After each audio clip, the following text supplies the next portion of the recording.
అవినీతి జరిగింది అని వీళ్ళు, అవినీతి ఏడుందో చూపించమని వాళ్ళు. కేసు పెట్టవచ్చు. ఆ టైంలో అతను ఎక్కడో అమెరికాలో ఉంటాడు. ఇక్కడ హత్యా ప్రయత్నం చేసిండని కేసు పెడతారు. దీనిలో ఏసీబీకి ఇచ్చిన దానిలో ఏం చేశారంటే, ఫైల్ మీద నేనే సంతకం చేసిన మినిస్టర్ హోదాలా అని కేటీఆర్ చెప్పిండు. ఐఏఎస్ను సంతకం పెట్టమని నేనే చెప్పినా అని అనకూడదు. అంటే నువ్వు అవినీతి చేయలేదని చెప్తున్నావు, విచారణకు ఎందుకు భయపడాలి?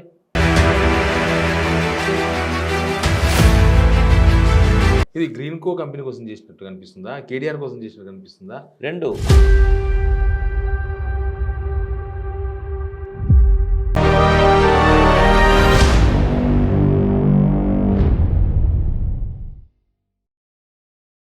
అందరికీ నమస్తే. ఇప్పుడు హాట్ ఇష్యూ కేటీఆర్ పైన ఉన్న కేసు.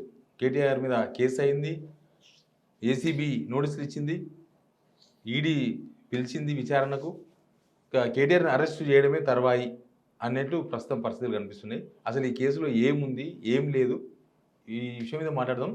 మనతో సామాజిక రాజకీయ విశ్లేషకులు వి ప్రకాష్ గారు ఉన్నారు. అన్న నమస్తే. నమస్తే సార్. అన్న ఏం చెప్తారు? కేటీఆర్ కేసులో ఓవరాల్గా అవినీతి జరిగింది అని వీళ్ళు, అవినీతి ఏడుందో చూపించమని వాళ్ళు, కోర్టు ఏమో క్లియర్ చేసింది మేము ఇన్వాల్వ్ కాము ఈ టైంలో అని. మీరేం చెప్తారు? అంటే అవినీతికి ప్రైమా ఫేసి ఏదన్నా ఒక ఆధారం దొరికితే కేసు పెట్టవచ్చు. బట్ ఇక్కడైతే ఆధారాలు ఏం దొరకలేదు. అమౌంట్ ట్రాన్స్ఫర్ చేసినట్టు ఉంది, ఫారిన్ అకౌంట్లోకి అమౌంట్ గవర్నమెంట్ నుంచే పోయింది. అది ఇప్పుడు ఆ అమౌంట్ తీసుకున్నందుకు ఆ కంపెనీ నుంచి ఏదైనా వీళ్ళ బినామీ ఖాతాల్లోకి కానీ అమౌంట్ ట్రాన్స్ఫర్ అయి ఉంటే మనం అనుకోవచ్చు. అట్లాంటి ఆధారాలు అయితే ఏమీ దొరకలేదు. ఒకవేళ ఎంక్వైరీ చేస్తే దొరుకుతాయి అనుకోండి, అప్పుడు పెట్టాలి కేసు. ఏ ఆధారాలు లేకుండా ఊరికే ఏ డిసిషన్ అయినా తప్పట్టచ్చు, ఇట్లా పట్టదలుచుకోండి. ఇప్పుడు కేటీఆర్ గారు అడ్వకేట్ హైకోర్టులో ఏదైతే చెప్పారో, ఏ మంత్రి సంతకం పెట్టాడు ఇక ఫైళ్ళ మీద అని. ఎందుకంటే ఎక్కడికి ఫండ్ ట్రాన్స్ఫర్ చేసినా కూడా అందులో కమిషను ఈయనకు ఉన్నది అని అంటే, ఒక కాంట్రాక్టర్కు బిల్లు చెల్లించలేడు, ఒక టెండర్ను అప్రూవ్ చేయలేడు. ఏదైనా ఒక రేషనాలిటీ అనేది ఉండాలి కదా. ఇప్పుడు ఆయన హైదరాబాద్ ప్రతిష్ట కాపాడడం కోసం అది క్యాన్సల్ కావద్దు, ఎందుకంటే డేట్ దగ్గరికి వస్తుంది. అదివరకు ఉన్న గ్రీన్ కో అవార్డు చేతులు ఎత్తేసిండు, నేను చేయలేనని, నాకు లాస్ వచ్చింది, ఇంతకుముందు చేస్తే నేను చేయలేను అన్నాడు. ఈ కార్ల రేస్ అవసరం ఏంది అని కూడా ఒక సమస్య. ఎందుకు అవసరము అంటే, ఇప్పుడు యునైటెడ్ నేషన్స్ సస్టైనబుల్ గోల్స్ అని ఉన్నాయి, 17 సస్టైనబుల్ గోల్స్. వాటిలలోనే మన భారత ప్రభుత్వం సంతకం పెట్టింది, నేను ఫలానా సంవత్సరం వరకు ఎలక్ట్రానిక్ వెహికల్స్నే తీసుకొస్తా, ఎలక్ట్రికల్ వెహికల్స్నే తీసుకొస్తా, ఈ కోల్ బర్నింగ్ కానీ థర్మల్ పవర్ కానీ ఇట్లాంటివి మండించను, దాంతోపాటుగా డీజిల్ కానీ ఇట్లాంటి ఫాజిల్ ఆయిల్స్ అంటారు వీటిని, ఫాజిల్ ఫ్యూయల్స్, ఇవి కూడా మేము అవాయిడ్ చేస్తాము అని చెప్పి సంతకం పెట్టారు. అంటే దాని అర్థం ఏంది? లిథియం బ్యాటరీ సపోర్ట్తోని ఎలక్ట్రికల్ వెహికల్స్ని ఎంకరేజ్ చేయాలి, సిఎన్జి వెహికల్స్ను ఎంకరేజ్ చేయాలి. బట్ ఇక్కడ ఏం జరుగుతుంది? దానికోసం ఏ ఇనిషియేటివ్ లేకుండా ఊరికే మాటలు చెప్తున్నారు తప్ప చేయట్లేదు ఇండియా మొత్తంలో కూడా. అయితే కేటీఆర్ ఏమనుకున్నాడు, ఈ కార్ల రేస్ కనుక పెట్టినట్టయితే ఇవి కూడా ఉరుకుతాయని చూపెట్టాలి కదా. పవర్తోని మనం బ్యాటరీ ఛార్జ్ చేసినా కూడా ఆ స్పీడ్ అందుకుంటాయి అంటే ఒక ఇంప్రెషన్ క్రియేట్ అవుతుంది. ఎలక్ట్రికల్ కార్ల రేస్ అనేది పెట్టినట్టయితే ఇవి పెట్రోల్ వెహికల్స్ లాగానే ఎంత స్పీడ్ అయినా పోగలుగుతాయనే ఒక నమ్మకం అనేది వస్తుంది. అయితే ఇది ఎంకరేజింగ్ కోసం చేసిండు ఆయన. కానీ కోర్టులో కూడా ఇక్కడ ప్రాథమిక ఆధారాలు అడిగింది కోర్టు కూడా, వీళ్ళు చూపించలేదు. కానీ కోర్టు కూడా ఏసీబీ వాదనని ఏకీభవించింది కదా, కరెక్టే మీరు విచారించుకోండి అంటే. ఒకటి గుర్తుపెట్టుకోండి శివారెడ్డి, ఇప్పుడు నేను ఇక్కడికి వస్తే నేను బయటికి పోయి నేను బాగానే ఉంటా, నువ్వు పోయి ఏం చేస్తావంటే నా ఆఫీస్కి వచ్చి నన్ను చంపడానికి ట్రై చేసిండని నా మీద ఒక ఆరోపణ చేస్తావు. చేసినప్పుడు నేను విచారణ జరపొద్దని నేను అన్నాను అనుకో, అది కరెక్ట్ అవుతుందా? అయితే కోర్టు ఏం చేస్తుందంటే విచారణకు ఎప్పుడూ అడ్డుదలగదు. నువ్వు ఛార్జ్షీట్ పెట్టేటప్పుడు ఆధారాలు ఉంటే పెట్టు అంటుంది. ఆ ఎఫ్ఐఆర్ను మాత్రం ఎప్పుడు తప్పు పట్టరు. ఎఫ్ఐఆర్ని ఏ స్టేజ్లో క్వాజ్ చేస్తారు అంటే, ఎల్బీ కానీ ఇప్పుడు ఆ టైంలో అతను ఎక్కడో అమెరికాలో ఉంటాడు, ఇక్కడ హత్యా ప్రయత్నం చేసిండని కేసు పెడతారు. ఆ టైంలో అపోలో హాస్పిటల్లో ట్రీట్మెంట్ తీసుకుంటూ ఉంటాడు, డైరెక్ట్ ఆయనే వచ్చి అటాక్ చేసిండని కేసు పెడతారు. అంటే ఇట్లాంటి లైవ్ ఎగ్జాంపుల్స్ గ్లేరింగ్గా కనబడేటివి ఏవైతే ఉంటాయో వాటిలలో ఎఫ్ఐఆర్ కాజ్ చేస్తారు. కానీ దీనిలో ఏసీబీకి ఇచ్చిన దానిలో ఏం చేశారంటే క్విడ్ ప్రోకో ఏదో ఉంటుంది కదా, అంటే ఈ ఈ ఈ డబ్బులు ట్రాన్స్ఫర్ చేయడం వల్ల ఈయన వేరే రకంగా లబ్ధి పొందిండు అనేది ఒకటి వస్తుంది. రెండవది ప్రొసీజరల్ ల్యాప్సెస్ ఉన్నాయనేది ఒకటి వస్తుంది. అవును. అయితే ప్రొసీజరల్ ల్యాప్సెస్ ఉండడం వల్ల అవినీతికి ఆస్కారం ఉంటుంది అనేది ఒక ప్రిజంప్షన్. ఎందుకు అంత హడావిడి, ఏం తొందర వచ్చింది, ఎందుకు దానిలో ప్రొసీజర్ని ఫాలో కాలేకపోయిండు, ఇట్లాంటివన్నీ వస్తాయి. వచ్చినప్పుడు అధికారులది ఫస్ట్ రెస్పాన్సిబిలిటీ ఉంటుంది. ఇప్పుడు 5 ఏళ్ళకోసారి రాజకీయ నాయకులు వస్తుంటారు పోతుంటారు.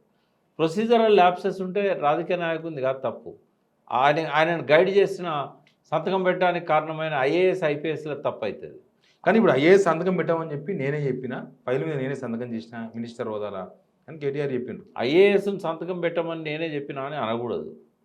ఎందుకు అనకూడదంటే ఐఏఎస్ ఎప్పుడు సంతకం పెట్టాలి, ప్రొసీజర్ ఫాలో అయిన తర్వాత పెట్టాలి, లేదంటే గైడ్ చేయాలి. సార్ ప్రొసీజర్ ప్రకారం పెట్టకూడదు, ఇప్పుడు ఎలక్షన్ కోడ్ ఉందా లేదా, ఆ కోడ్ దీనికి వర్తిస్తుందా అనేది సపరేట్ విషయం అది. బట్ ఆదరబాదరగా ఎందుకు తీసుకొచ్చినామంటే కేటీఆర్ ఎక్స్ప్లెనేషన్ ఇచ్చాడు. బట్ ప్రొసీజర్ వయలేషన్ ఏమన్నా జరిగితే అరవింద్ కుమార్ చెప్పాలి, ఇది ప్రొసీజర్ వయలేషన్ జరిగింది, ఇది దానికి కారణం ఏంటంటే మాకు సమయం లేకుండే, ఇది క్యాన్సిల్ అయితే ఈ ప్రతిష్ట దెబ్బతింటుంది, ఈ ప్రొసీజర్ ల్యాప్సెస్ ఉన్నప్పుడు తర్వాత కూడా అప్రూవల్స్ తీసుకుంటాము, దానికోసమని మేము ఆ ఇంప్రెషన్తో ప్రొసీజర్ ఫాలో కాలేదని చెప్పాల్సిన అవసరం ఉంటుంది. అయితే ఇక్కడ అనుమానపడడానికి ఎక్కడ ఆస్కారం ఉంటుందంటే, నీకు ప్రొసీజర్ ఎందుకు ఫాలో కాలే, నువ్వు ఒక మంచి కోసం చేసినప్పుడు ప్రొసీజర్ ఫాలో కావాలి కదా. ప్రొసీజర్ ఫాలో కాకపోయినట్టయితే నీకేదో ఉద్దేశం ఉన్నది కాబట్టి అప్పటికప్పుడు చేసావు, అంత ఆదరబాదరగా తొందరగా ఎందుకు చేయాలా. ఇక్కడ ఒక్క విషయంలోనే అనుమానాలకు ఆస్కారం ఉంటుంది. అయితే దానికి కేటీఆర్ సాటిస్ఫాక్షన్ అంటే అందరు సంతృప్తి పడగలిగే సమాధానం కూడా చెప్పాడు. ఎందుకంటే మాకు సమయం లేకుండే, ఇక్కడ ఏంటంటే 192 దేశాలు పోటీ పడ్డాయి ఈ కార్ల, ఈ రేస్ ఏదైతే ఉన్నదో ఈ కార్ల రేసు, అది మన చేతుల్లోంచి పోకూడదనే దానివల్ల మేము ఇన్ టైంలో మేము చేయాలనే దాంతో మేము చేశాము, వేరే ఉద్దేశం ఏం లేదు దాని వెనకాల అన్నాడు. బట్ ఇక్కడ కేసు ఫ్యూచర్ ఎట్లుంటుందంటే, అవినీతి జరిగిందని ప్రూవ్ చేయకపోతే కేసు ఉండదు. కానీ ఈ ప్రూఫ్లు ఇవన్నీ ఇప్పుడు తెలియదు కాదు, అంటే ఛార్జ్ షీట్ పెట్టే ముందు అవినీతి ఉన్నది అని అంటేనే ఆ ఛార్జ్ షీట్ పెడతారు.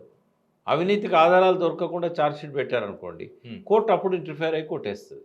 బట్ చాలా కేసులలో డిస్క్రెషన్ ఉంటుంది హైకోర్టు జడ్జెస్ది, విచారణను ఆపాలని చెప్పి తను ఏదైనా నమ్మిండి అనుకోండి జడ్జ్, ఈ ఎఫ్ఐఆర్ అనేది అనవసరం, ఈ అనవసరమైన ఎఫ్ఐఆర్తో వీళ్ళు కాలయాపన చేస్తున్నారు, ఇది కేవలం రాజకీయ కోణం నుంచే ఇది కక్షతో చేసింది అని బలంగా జడ్జి గారు నమ్మారనుకోండి, ఆయన ఎఫ్ఐఆర్ కాజ్ చేయొచ్చు, ఆయనకు ఆ విచక్షణ ఉంటుంది. దానికి ఆర్డర్ అండ్ బౌండ్ రూల్స్ ఏముండవు, description of the judicial officer. కాబట్టి ఆయన ఏమనుకున్నాడు, ఒక ఆరోపణ వచ్చినప్పుడు విచారణను ఎందుకు ఆపాలి, దానికి కూడా మోటివ్స్ అంటగడతారు. విచారణ దాని కేటీఆర్ కోర్టు కింద పోయింది, మరి కేటీఆర్ ఆరోపణ వచ్చింది, ఎఫ్ఐఆర్ కొట్టేయాలని పోయిండు. ఎఫ్ఐఆర్ కొట్టేసే హక్కు, రైట్, బాధ్యత జడ్జి గారికి ఉంది. కానీ ఆయన ఏ ఆధారం లేకుండా ఎఫ్ఐఆర్ పెట్టారని నమ్మాలి, లేదా లెటర్స్ ఏమైనా ఆధారాలు దొరుకుతాయేమో, విచారణను ఎందుకు అడ్డుకోవాలి, నేను విచారణ చేస్తానంటే ఎందుకు అడ్డుకోవాలి, నీ దగ్గర నీ మీద ఏం నిందలు, నువ్వేం ఆరోపణ ఒప్పుకుంటలేవు అంటే నువ్వు అవినీతి చేయలేదని చెప్తున్నావు, విచారణకు ఎందుకు భయపడాలి.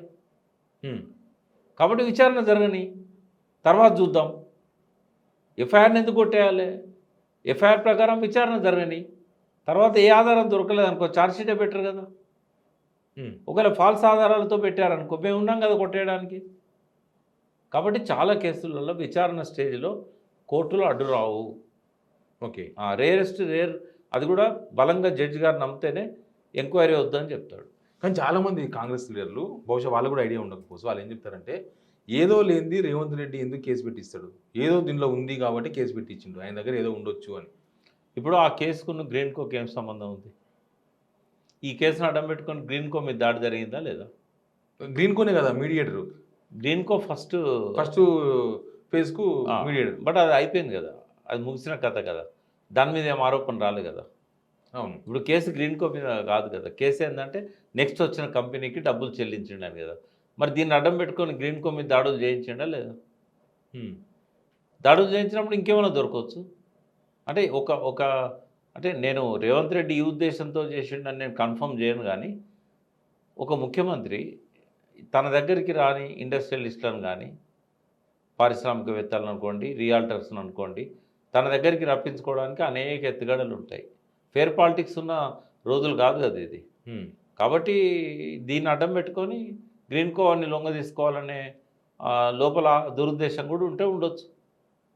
ఇది గ్రీన్ కో కంపెనీ కోసం చేసినట్టు కనిపిస్తుందా, కేటీఆర్ కోసం చేసినట్టు కనిపిస్తుందా? రెండు. ఎందుకంటే గ్రీన్ కో ఈయనను అడ్డం పెట్టుకొని గ్రీన్ కో మీద దాడులు చేయడం. గ్రీన్ కోలో ఈయనకి ఇంతకుముందు ఇప్పుడు బాండ్స్ ఇచ్చారు వాళ్ళు. అవును. ఇట్లాంటి ఇంకా ఏమేమి ఉన్నాయో వాళ్ళ మీద దాడులు చేసి రికార్డులను బయటికి తీస్తే ఇంకా కొన్ని దొరకవచ్చు కదా. అల్టిమేట్గా కేటీఆర్ టార్గెట్. ఎందుకంటే ఆయన టీఆర్ఎస్లో బలంగా వాయిస్ వినిపిస్తున్న నాయకుడు కేటీఆర్ అండ్ హరీష్ రావు. కాబట్టి వీళ్ళ విషయంలో ఏదన్నా బట్టగాల్చి మీదేయాలి, ఏదన్నా దొరకకపోతారా, 5 ఏళ్ళు 10 ఏళ్ళు పరిపాలనలో ఉన్న వాళ్ళ మీద వెతకాలనుకుంటే చాలా దొరుకుతాయి. ప్రొసీజరల్ ల్యాప్సెస్ ఉండొచ్చు, కొన్ని రకాల అవినీతికి ఆస్కారం ఉన్నట్టుగా అనిపించవచ్చు. నిజంగా అవినీతి జరిగినట్టుగా మాత్రం లాస్ట్ 10 ఇయర్స్లో బీజేపీ ఎన్నిసార్లు ఆరోపణలు చేసినా కూడా కేంద్రంలో ఉండి కూడా వాళ్ళ చేతిలో ఈడీ సిబిఐ లాంటివి ఉండి కూడా ఏ ఒక్క ఆధారం చూపెట్టలేకపోయింది. రేవంత్ రెడ్డి కూడా టీడీపీలో ఉన్నప్పటి నుంచి అవినీతి గురించి మాట్లాడుతున్నాడు. కేసీఆర్ అవినీతి గురించి, కేటీఆర్ అవినీతి గురించి.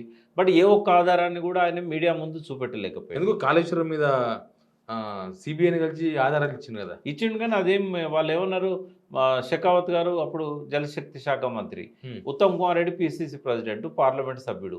లోక్సభలో ఆయన అడిగిన ప్రశ్నకి ఏం జవాబు వచ్చింది? కాళేశ్వరంలో అవినీతి జరగలేదని వచ్చింది. అవును. మరి ఫైల్స్ వెరిఫై చేసి చెప్పారు వాళ్ళు. పోనీ అప్పటి నుంచి ఇప్పటిదాకా కూడా విజిలెన్స్ కమిటీ, చాలా కమిటీలు ఫైల్స్ అన్ని వెరిఫై చేసినాయి. మరి ఎక్కడ చూపెట్టగలిగారు? అవినీతి ఎక్కడ ప్రూవ్ అయింది? ఆరోపణ చేయడం తప్పితే. కానీ చాలామంది ఒక బేసిక్ క్వశ్చన్ రైజ్ చేయమని అడిగారు, మీతో ఇంటర్వ్యూ ఉందన్నప్పుడు నాకు. దీనిలో అవినీతి కనీసం ప్రాథమిక ఆధారం కూడా చూపించినప్పుడు, కేవలం ప్రొసీజర్ ల్యాబ్స్ మాత్రమే ఉన్నప్పుడు ఏసీబీ ఎందుకు వచ్చింది, యాంటీ కరప్షన్ బ్యూరో ఎందుకు వచ్చింది, ఈడీ ఎందుకు వచ్చింది అని అడుగుతున్నారు. అంటే ఒక అనుమానం. ఏమనుమానం అంటే, దీన్ని తవ్వి తీస్తే ఏమైనా క్విట్లో దొరుకుతాయేమో. అంటే ఆయనే డబ్బులు చెల్లించిన కంపెనీ తెలంగాణలో కానీ, ఆంధ్రప్రదేశ్లో కానీ, ఇండియాలో కానీ, లేదా ఫారెన్లో కానీ ఏదైనా ఒక కంపెనీకి ఈ ఫండ్లో నుంచి కొంత ట్రాన్స్ఫర్ చేసిందా అంటే అక్కడ అవినీతికి ఆస్కారం ఉంటుంది. అయితే ముందు చేయకుండా ఈ ఎఫ్ఐఆర్ బుక్ చేయడం అనేది కరెక్ట్ కాదు. ఆ అనుమానాన్ని నివృత్తి చేసుకున్నాకనే ఒకవేళ ఆధారం దొరికితే అప్పుడు ఏసీబీకి ఇవ్వాలి. కాబట్టి ఇది కేవలం పొలిటికల్గా కేటీఆర్ని టార్గెట్ చేయడానికి ఇస్తున్నారు. కానీ రేవంత్ రెడ్డి అరెస్ట్ అయ్యి జైలుకు వచ్చిన తర్వాతనే ఆయన ఒక పొలిటీషియన్గా ఎలివేషన్ వచ్చింది ఆయనకి, ముఖ్యమంత్రి అయ్యాడు. కేటీఆర్ని అరెస్ట్ చేస్తే ఆయనకు ఒక ఛాన్స్ ఇచ్చినట్టే కదా, కేటీఆర్కి ఒక ఛాన్స్ ఇచ్చినట్టే. రేవంత్ రెడ్డి అంత బ్లైండ్ స్టెప్ ఎందుకు తీసుకుంటాడు? అంటే అట్లా ఏమి ఉండవు. అది ఏమైందంటే ఆ వ్యక్తి దాన్ని ఎట్లా మలుచుకుంటాడు అనే దాన్ని బట్టి ఉంటుంది. రేవంత్ రెడ్డి గొప్పతనం ఏంటంటే, ఆయన జైలు నుంచి బయటకు వచ్చేటప్పుడు తను జైలు పోయింది ఒక దోషిగా, ఒక ముద్దాయిగా. అవును. అంటే డైరెక్ట్గా కొన్ని కోట్ల మంది వీడియోలు చూశారు. ఆ వీడియో ఎవిడెన్స్ పేపర్లలో, టీవీలలో అన్నింటిలో వీడియోస్ డిస్ప్లే అయినాయి. అంటే రెడ్ హ్యాండెడ్గా పట్టుబడ్డట్టే ఆయన. తర్వాత వాయిస్ రికార్డ్ కూడా ఉంది చంద్రబాబు నాయుడుది, ఇదంతా కూడా. అయితే తను ఏం చేశాడంటే, బయటకు వచ్చేటప్పుడు తల వంచుకొని రాకుండా అఫెన్సివ్గా పోయిండు ఆయన. చాలామంది జైలు పోయిన వాళ్ళు డిఫెన్సివ్గా బయటకు వస్తారు. ఇప్పుడు జగన్ ఉన్నాడు, జగన్ చాలా డిఫెన్సివ్గా బయటకు వచ్చిండు. బెయిల్ దొరకంగానే గుడిసప్పుడు కాకుండా వచ్చిండు, రాజకీయాలు ఓదార్పు యాత్ర మొదలుపెట్టాడు. కానీ లయన్ ఈజ్ బ్యాక్ అని చెప్పి సిటీ అంతా పోస్టర్లు వేసుకున్నాడు రేవంత్ రెడ్డి, ఆట మొదలైంది అని చెప్పి.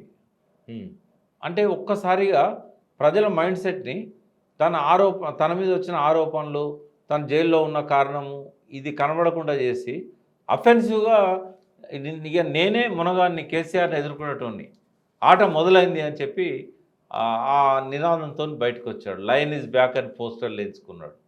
అంటే తన టాక్టిక్స్ అందరికీ ఆ రకంగా ఉండవు.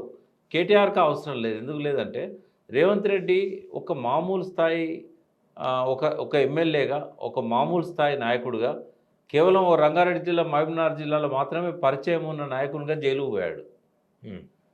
రాష్ట్రం అంతా గుర్తుపట్టదు అప్పటికి. అవును. బట్ బయటకు వచ్చేటప్పుడు ఆ ఎలివేషన్ కోసం ఆయన పనిచేశాడు. కానీ కేటీఆర్ ఆల్రెడీ డిఫాక్టో చీఫ్ మినిస్టర్గా పనిచేసే వ్యక్తి.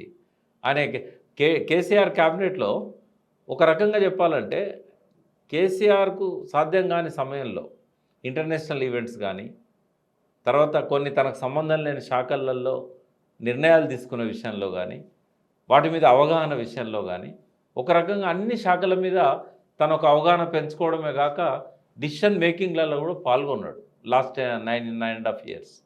కాబట్టి ఆయన కొత్తగా ఎలివేట్ కావాల్సిన అవసరం లేదు. జైలు పోయి ఎలివేట్ అయ్యే వాళ్ళు కొందరు ఉంటారు. అట్లా వాళ్ళకు ముఖ్యమంత్రిగా పోటీ పడడానికి ఒక అర్హత వస్తుంది. కానీ కేటీఆర్కు ఆ అర్హత ఎప్పుడో ఉంది కదా, అర్హత ఎప్పుడో ఉంది. కొత్తగానే జైలు పోయి వచ్చి తన ఎలిజిబిలిటీని అర్హత నిరూపించుకోవాల్సిన అవసరం ఏముంది? కానీ ప్రజల్లో ఒక జోక్ ఏంటంటే జైలు పోయేస్తే ఒక అర్హత. అవును. ఎందుకంటే ముఖ్యమంత్రి అన్నవాడు కదా. జైలు పోయి రావాలి అంటే దాన్ని బట్టి ఉండదు. అది జైలు పోయినా పోకపోయినా కూడా. అట్లా అనుకుంటే కేసీఆర్ జైలుకి ఏం పోలే కదా. అవును. కేసీఆర్ ముఖ్యమంత్రి కాలేదా?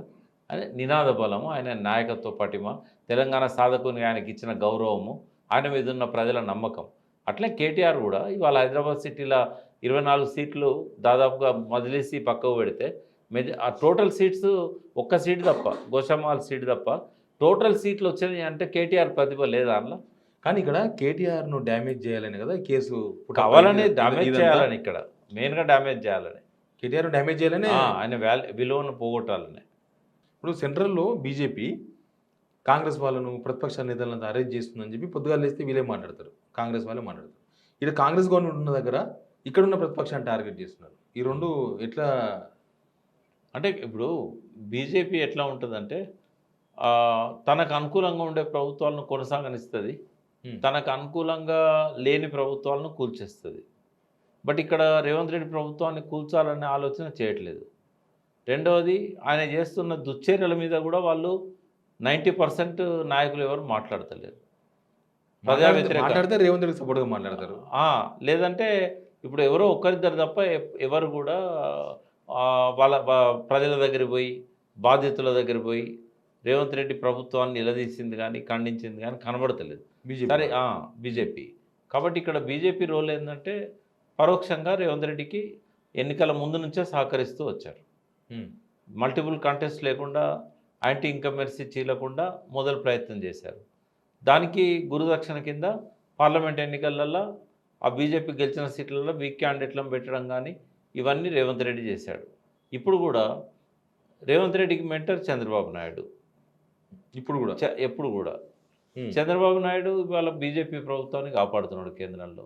కాబట్టి ఆ బీజేపీ రేవంత్ ప్రభుత్వాన్ని కూల్చడానికి ప్రయత్నం చేస్తే చంద్రబాబు దాన్ని అనుమతిస్తాడా?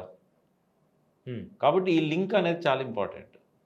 కాబట్టి ఇక్కడ బీజేపీ ఏం మాట్లాడకపోవడానికి కారణం ఏంటంటే పైన నేతలు వాళ్ళు ఇచ్చిన ఇన్స్ట్రక్షన్స్. ఇక్కడ కేటీఆర్ అరెస్ట్ చేయడంతో బీజేపీ పడుతుందా? ఎందుకంటే వాళ్ళు బీజేపీ కాంగ్రెసే ఉండాలి అనే దానిలో ఉన్నారు, ఓపెన్గా మాట్లాడుతున్నారు. అవును. నేను మొన్న ధర్మపుర అరవింద్ కూడా అన్నాడు, పోలీస్ దెబ్బలేసి లోపల వేయాలని, మా టార్గెట్ బీఆర్ఎస్. ఇద్దరు టార్గెట్ కూడా బీఆర్ఎస్ ముందు పెట్టాలనేది ఇద్దరు టార్గెట్. ఎందుకు కాంగ్రెస్ కూడా ఈజీ అవుతుందా బీజేపీ? అంటే ఇక్కడ ఏమవుతుందంటే టీఆర్ఎస్కి ఎంతో కొంత క్యాడర్ ఉంది, ప్రజాప్రతినిధులు ఉన్నారు ఇప్పటికి కూడా. నిన్న మొన్నటి దాకా బాధ్యతల్లో ఉన్న జెడ్పీ చైర్మన్ దగ్గర నుంచి సర్పంచ్ల దాకా ఉన్నారు. కానీ కేటీఆర్ అరెస్ట్ కావాలని బీజేపీ లీడర్లు డిమాండ్ చేస్తున్నారు ఓపెన్గా. చేస్తారు. అదే టీఆర్ఎస్ కార్యక్షేత్రంలో తప్పుకుంటే ఇప్పుడు ఆయన అరెస్ట్ అయ్యి జైల్లో కూర్చున్నాడు అనుకోండి, ఇక మీ లీడర్ పోయి జైల్లో కూర్చున్నాడు, మీరు ఆ పార్టీలో ఎన్నుకుంటారని చెప్పి యాంటీ కాంగ్రెస్ ఉంటారు టీఆర్ఎస్. యాంటీ కాంగ్రెస్ ఉన్న వాళ్ళు కాంగ్రెస్లో పోరు కదా. అవును. నిరుత్సాహపరిస్తే కేటీఆర్ అరెస్ట్ అయ్యాడు, రేపు కేసీఆర్ను కూడా ఏదో ఒక ఫాల్స్ అలిగేషన్ పెట్టి మళ్ళీ ఆయన మీద కూడా జైల్లో పెట్టే అవకాశం ఉంటుంది. బట్ ఇక పార్టీ ఉండదు, వాళ్ళ దానిలో వాళ్ళకే కుమ్ములాటలు ఉన్నాయి, ముఖ్యమంత్రి క్యాండిడేట్లు ఎక్కువైపోయినలు, ఈ ఆరోపణలు, అవినీతి బాగా జరిగింది, ఇట్లాంటి అన్ని అభూత కల్పనలు లేదా చిన్న ఆధారం ఉంటే దాన్ని పెద్దగా చేసి చూపెట్టడం, భూతద్దంలో పెట్టి చూపెట్టడం, ప్రొసీజరల్ ల్యాప్సెస్ను అవినీతి కింద జమ చేయడము, ఇట్లాంటివన్నీ కూడా దొరుకుతాయి. ఏ ప్రభుత్వంలోనైనా ఇటువంటి కొన్ని జరుగుతాయి. వాటన్నింటినీ ఇప్పుడు ఉదాహరణకు కాళేశ్వరం ఉంది, మేడిగడ్డ బ్యారేజ్ ఫస్ట్ వ్యాప్కోస్ వాళ్ళు డిపిఆర్ ఇచ్చినప్పుడు ఫస్ట్ ఇచ్చిన దానిలో ఏంటంటే అది డీటెయిల్డ్ ఉండదు, జస్ట్ ఒక బ్రాడ్ అంచనాతోని 1800 కోట్లు అయితే అని ఒక అంచనా ఇచ్చారు. తర్వాత తవ్వడం మొదలుపెట్టిన తర్వాత దాడ లోతు ఎంత తీయాలి ఇట్లాంటి అన్ని క్యాలిక్యులేషన్స్ వచ్చేసరికి అది 3,000 కోట్లు దాటింది. ఇప్పుడు ఏమంటారు 1,800 కోట్ల దాన్ని డబుల్ చేశాడు, ఎంత ముట్టిందో కేసీఆర్కి అంటారు. అంటే దాని మీద ఎంక్వైరీ పూర్తయ్యేదాకా ప్రజల దృష్టిలో కేసీఆర్ మీద ఇచ్చిన ఆరోపణ కానీ నింద కానీ కొంతమంది నమ్మేవాళ్ళు ఉంటారు కదా. అంటే ఇటువంటివన్నీ చేసి ఆదరబాదరగా ఎందుకు పంపిండు డబ్బులు ఈ కార్ల ఈ రేస్లో ఇవి చెప్పి ఏం చేస్తారంటే బీజేపీ వాళ్ళు టీఆర్ఎస్ క్యాడర్ను తమ వైపు తిప్పుకునే ప్రయత్నం చేస్తారు. కాబట్టి కేటీఆర్ అరెస్ట్ అనేది వాళ్ళకు ఉపయోగపడుతుంది, బీజేపీకి ఉపకరిస్తుంది అది. అందుకే వాళ్ళు ఏం చేశారు, ఒకవేళ రేవంత్ రెడ్డి అరెస్ట్ చేస్తాడో చేయడో మేమైనా చేయొచ్చు అని చెప్పి ఈడీ పరిధిలోకి తీసుకున్నారు. ఒకవేళ ఇప్పుడు ఏసీబీ అరెస్ట్ చేయకపోతే ఈడీ పక్కా చేస్తుంది. ఎందుకంటే బీజేపీకి కేటీఆర్ కావాలి. ఎందుకు ఇప్పుడు కవితను అరెస్ట్ చేసి కేసీఆర్ని లొంగ తీసుకుందాం, పార్టీని తమ చేతుల్లో పెట్టుకుందామని అనుకున్నారు. దాన్ని కవిత గారు వ్యతిరేకించారు జైల్లో నుంచి. ఆ బెయిల్ పిటిషన్ కూడా ఒక సందర్భంగా వాపసు తీసుకున్నది, వీళ్ళు ఏమన్నా జారిపోతారేమో అని. అవకాశం వాళ్ళకు ఇవ్వలేదు కవిత గారు, కోర్టులోనే కొట్లాడి బెయిల్ తెచ్చుకుంది. బట్ కేటీఆర్ అరెస్ట్ అయితే అట్లాంటి అవకాశం ఏమైనా ఉంటుంది? లొంగ తీసుకోవడం అంటే లొంగ తీసుకోవడం అంటే బీజేపీలో చేర్చుకుంటారా? అట్లా కాదు. వాళ్ళు ఏం చేస్తారంటే ఇప్పుడు ఎంతో కొంత క్యాడర్ అయితే టీఆర్ఎస్కి ఉంది కదా, మీ ఎంపీలను ఇప్పుడు రాజ్యసభలో అయితే ఉన్నారు కదా, లోక్సభలో లేకపోయినా మీ రాజ్యసభ ఎంపీలను బీజేపీలో జాయిన్ కమ్మనండి. తర్వాత మేము చెప్పిన వాటన్నిటికీ మీరు తలలూపాలి.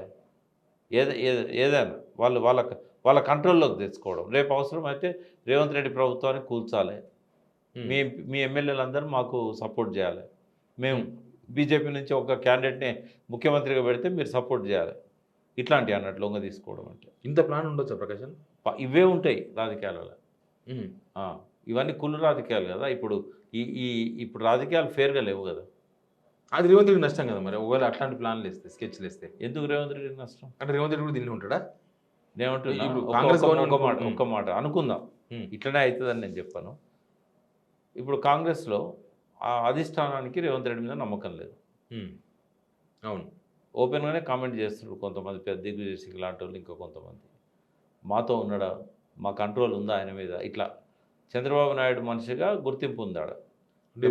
ఎప్పుడైతే చంద్రబాబు నాయుడు కంట్రోల్లోకి మోడీ సర్కార్ పోయిందో, ఇప్పుడు ఆయన సపోర్ట్తోనే కదా వాళ్ళు నడిపేది. అవును, కాబట్టి రేవంత్ రెడ్డిని పరాయి అనుకోవట్లేదు వాళ్ళు, చంద్రబాబు మనిషి అనుకుంటున్నారు.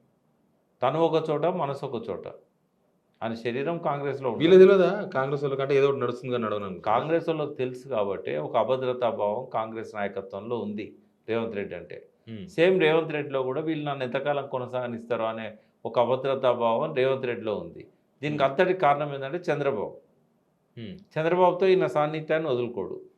ఈయన లేవడానికి ఇప్పుడు రేవంత్ రెడ్డి కోసం కాకపోతే, పిసిసి ప్రెసిడెంట్గా రేవంత్ రెడ్డిని ఎలివేట్ చేయడానికి కాకపోతే పోటీ పెట్టకుండా ఎందుకున్నాడు చంద్రబాబు నాయుడు?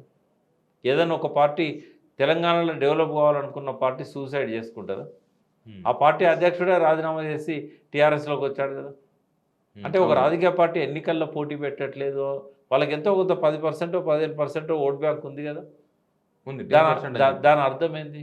పోటీ పెట్టట్లేదు అంటే ఇవాళ 1-2% ఉన్న పార్టీలే క్యాండిడేట్లను పెడుతున్నాయి. అవును, ఒక 10% ఉండి సుదీర్ఘ కాలం పాటు ఈ రాష్ట్రానికి ఉమ్మడిగా ఉన్నప్పుడు తెలంగాణ ప్రాంతానికి చీఫ్ మినిస్టర్గా పనిచేసిన వ్యక్తి కదా ఆయన, ఎందుకు పెట్టలేదంటావు? అంటే అది ఒక్కటి చాలా ఎవిడెన్స్. రేవంత్ రెడ్డి చంద్రబాబు గారి సహకారంతోనే వాళ్ళకి టికెట్లు ఇచ్చుకోకుండా, ఓట్లు స్ప్లిట్ కాకుండా టీఆర్ఎస్ను కొట్టగలిగాడు. అన్నప్పుడు ఏమవుతుంది? రేవంత్ రెడ్డి చంద్రబాబుకు దగ్గర అనేది ఒకటి ఉంటుంది. ఆయన ఒప్పుకున్నా ఒప్పుకోకపోయినా కాంగ్రెస్ వాళ్ళు నమ్మరు ఆయన. రేపు కాంగ్రెసే ఈయన మీద వచ్చే ఆరోపణలు, హైడ్రాది కానీ మూసీది కానీ, ఇప్పుడు జిహెచ్ఎంసీ ఎన్నికలు పోతే కాంగ్రెస్కి ఏం సీట్లు వచ్చినట్టు కనబడతలేదు. అటువంటిప్పుడు ఏం చేస్తారు వాళ్ళు? ఈయనను మార్చాలనుకుంటారు. ఈయనను మార్చాలనుకున్నప్పుడు ఈయనకు పార్టీ మీద ఇంట్రెస్ట్ ఉంటుందా, లేకుంటే ఆయన పదవి మీద ఉంటుందా? పదవి మీద ఉన్నప్పుడు ఆయన ఏం చేస్తాడు? చంద్రబాబును పట్టుకొని బీజేపీ నుంచి ముఖ్యమంత్రి కావాలనుకుంటాడు. బీజేపీ నుంచి ముఖ్యమంత్రి కావాలనుకున్నప్పుడు కేసీఆర్ ఎందుకు సపోర్ట్ చేస్తాడు? చేయడు. కాబట్టి కేసీఆర్ను లొంగ తీసుకోవాలంటే ఏం చేయాలి? కొడుకుని జైల్లో పెట్టాలి. ఇప్పుడు ఏసీపీ కాకపోతే ఈడీ ఏదో ఒకటి అరెస్ట్ చేయక. నాకు ఏసీపీ గురించి ఏ రకమైన అనుమానం లేదు, వాళ్ళు ఏం అరెస్ట్ చేయరు. ఎందుకు? ఆడ అవకాశం లేదు చేయడానికి. ఆ అవినీతి ఆరోపణ ఏదన్నా ఖచ్చితంగా వాళ్ళు నిర్ధారించేదాకా వాళ్ళు చేయరు. ఇదంతా అది చాలా టైం పడుతుంది, అసలు వస్తుందో రాదో కూడా తెలియదు. ఇంకోటి అట్లా చేసినా కూడా ఇమీడియట్గా బెయిల్ వస్తుంది. కానీ ఈడీ ఇన్వాల్వ్ అయితే బెయిల్ రావడం కూడా కష్టమవుతుంది. పరిధి ఇక్కడ ఉండదు కదా, ఢిల్లీ పోయి అప్లై చేసుకోవాలి బెయిల్. అవును. కవిత గారికి ఎంత కష్టమైంది, అరవింద్ కేజ్రీవాల్కి, మనీష్ సిసోడియాకు ఎంత కష్టమైంది ఈడీ నుంచి బెయిల్ తీసుకోవడం. కాబట్టి ఇదంతా కూడా ఏంటంటే బీజేపీ ఈ రాష్ట్రాన్ని తన కంట్రోల్లో తెచ్చుకోవాలనే ఆకాంక్షలో భాగంగా ఈడీ అనేది వాళ్ళ ఈడీ కూడా ఏం ఆధారాలు దొరకకపోతే ఇప్పుడు ఏసీబీ దొరకకపోతే మీకు కూడా తెలుసా, ఈ దేశంలో పొలిటీషియన్స్ మీద ఈడీ పెట్టిన 90% కేసులల్లో ఏ ఆధారం లేదు. ఇప్పుడు కవిత గారి మీద పెట్టిన కేసులో ఏ ఆధారం ఉంది? 10,000 పేజీల ఛార్జ్షీట్ వేశారు కదా, ఏమున్నాయి ఆధారాల్లో? కోర్టు ఏం లేదని చెప్పింది. మరి ఇంకే ఏం ఆధారాలు లేవు. కోర్టు చదవకుండా ఉండటానికి 10,000 పేజీలు రాస్తారు. ఇప్పుడు బీఆర్ఎస్ మానసిక పరిస్థితిని మీరు ఏం చెప్తారన్న? ఎందుకంటే వర్కింగ్ ప్రెసిడెంట్ పార్టీ కేసీఆర్ కొన్ని రోజులు దూరంగా నడిపిస్తున్నాడు. ఆయన అరెస్ట్ అయితే బీఆర్ఎస్ ఉన్న కగావికలమయ్యే అవకాశం ఉందా? అరెస్ట్ అయితే డెఫినెట్గా దాని ఇంపాక్ట్ ఉంటుంది క్యాడర్ మీద, ఎంతో కొంత క్యాడర్ మీద దాని ఇంపాక్ట్ ఉంటుంది. సరే కొన్ని రోజులు ప్రొటెస్టులు చేస్తారు కావచ్చు, ఆయన విడుదల చేయాలని చెప్పి ధర్నాలు చేస్తారు కావచ్చు. కానీ ఇప్పుడున్న పరిస్థితులలో ఆయన అరెస్ట్ అనేది కొంత సంచలనం అవుతుంది. రెండవది టీఆర్ఎస్కి అది ఒక మైనస్ అవుతుంది. ఎందుకంటే కేసీఆర్ వెంటనే బయటికి రావాల్సిన పరిస్థితి కూడా వస్తుంది. ఒకవేళ కేటీఆర్ అరెస్ట్ అయితే ఇమ్మీడియట్గా కేసీఆర్ గారు కార్యక్షేత్రంలోకి రావాలి. వచ్చి తను మొత్తం తన చేతిలోకి తీసుకొని నడిపేయాలి మొత్తం. కానీ జనాల కోసం రాలే, వాళ్ళ కొడుకుని అరెస్ట్ చేయగానే వచ్చిన అనేది పోదా? అంటే ఆయన మొదటి నుంచి చెప్తున్నాడు కదా, ఒక 1 year పాటు టైం ఇద్దాం అనుకున్నాం ఈ ప్రభుత్వానికి. కాబట్టి ఆ టైం అయిపోయింది. కాబట్టి ఇప్పుడు కేటీఆర్ని అరెస్ట్ చేసినా చేయకపోయినా ఏప్రిల్ 27 మీటింగ్తో కేసీఆర్ గారు వస్తారని నేను అనుకుంటున్నాను. ఇది వాళ్ళ అంటే ఆయన అసెంబ్లీలో కూర్చుంటాడా లేదా? ఇప్పుడు గౌరవం లేని కాడ కూర్చోవద్దని నేను కూడా చెప్పాను, ఓపెన్గా మీడియాలో చెప్పాను. అక్కడ కేసీఆర్ గారి మీద ఎటువంటి గౌరవాన్ని కూడా ముఖ్యమంత్రి గారు ప్రతిపక్ష నాయకునిగా ఆయనకి ఇవ్వాల్సిన ఏ రకమైన గౌరవాన్ని ఇవ్వడం లేదు. తన గౌరవం లేని కాడ ఆయన ఉండాల్సిన అవసరం లేదు.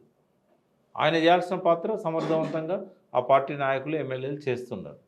బట్ ప్రజల మధ్యకైతే పోవాల్సిన అవసరం ఉంటుంది. ఏ సమస్య వచ్చినా ప్రజలకు అండగా నిలవాల్సి వస్తుంది.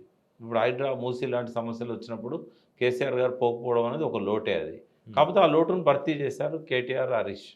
బట్ ఇప్పుడు మాత్రం కేటీఆర్ ఒకవేళ అరెస్ట్ అయితే, వర్కింగ్ ప్రెసిడెంట్ అరెస్ట్ అయినప్పుడు ప్రెసిడెంట్ దిగాల్సి వస్తుంది. ఫైనల్ క్వశ్చన్, బీఆర్ఎస్ గవర్నమెంట్ మీద చాలా ఆరోపణలు చేసింది రేవంత్ రెడ్డి. లక్షల కోట్లు తిన్నారన్నారు, కాళేశ్వరం అన్నారు. కానీ ఈ 44 కోట్ల కేసులో ఎందుకు ఇదంతా ఈ రప్చర్ అంతా జరుగుతుంది? అంటే కేటీఆర్ని టార్గెట్ చేయడానికి, అది వేరే దాని మీద సెకండ్ ఒపీనియన్ ఎవరికి లేదు. కేటీఆర్ని టార్గెట్ చేయాలి కాబట్టి చేస్తుంది. ఇంతకన్నా పెద్ద పెద్ద కేసులు ఆరోపణలు చేసినారు కదా వాళ్ళు. ఏ ఆరోపణకు కూడా ఆధారాలు లేవు నాకు తెలిసి. ఉంటే కనుక రేవంత్ రెడ్డి కంటే ముందే 5 ఏళ్ళు బీజేపీ సైలెంట్గా ఉండేది కాదు. బీజేపీతో కేసీఆర్ పెట్టుకున్నది 2018-19 నుంచి. మరి 4 ఏళ్ళు వాళ్ళు ఎందుకు సైలెంట్గా ఉన్నారు? అంటే వాళ్ళు ట్రై చేశారు, వాళ్ళకి ఎటువంటి ఆధారాలు దొరకలేదు. దొరకనప్పుడు వాళ్ళు ఏం చేయలేకపోయారు. రేవంత్ రెడ్డిది కూడా అంతే అవుతుంది. ఇంకోటి డైవర్షన్ పాలిటిక్స్లో కూడా ఇది ఒక భాగం అనుకోవచ్చు. మీడియా అటెన్షన్ను తన హామీల వరుస వైఫల్యాల నుంచి తప్పేయడానికి, ప్రజల దృష్టిని మళ్లించడానికి, మీడియా దృష్టిని తన దిక్కు తెచ్చుకోవడానికి ఈ కేటీఆర్ది కూడా ఒక కంటిన్యూస్ డైవర్షన్ అని అనుకోవచ్చు.